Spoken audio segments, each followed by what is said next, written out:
अस्सलाम वालेकुम। सब्जी मंडी इस्लामाबाद में आज टमाटर काफ़ी कम है और इस वजह से रेट भी 50-60 रुपये ऊपर जाएगा। जब टमाटर कम हो तो रेट ऊपर चले जाते हैं। ये जगह जगह नीलामी शुरू हो रही है, तो आपको हम अपडेट करेंगे। अभी थोड़ी ही देर में ये नीलामी शुरू है और वीडियो भी शुरू हो जाएंगे। माशाल्लाह ये यूसुफ तौफीक की दुकान है। माशाल्लाह ये आप देख रहे हैं कुछ दिनों से इधर बहुत ज़्यादा टमाटर लगता था।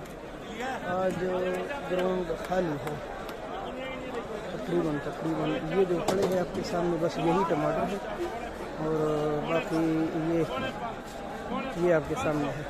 तो तकरीबन रेट पे तो 50-60 रुपये ऊपर नीचे गया है, लेकिन कराची और लज्जेला की अभी बोली होगी तो आपको हम इन्फॉर्म करेंगे। आपको बोली सुनाने के लिए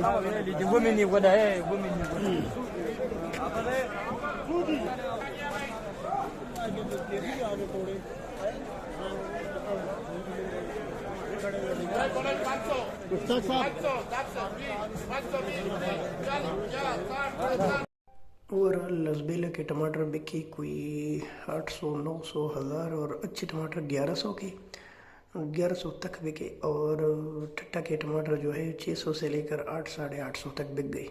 बस यही रेट था आज की मार्केट का।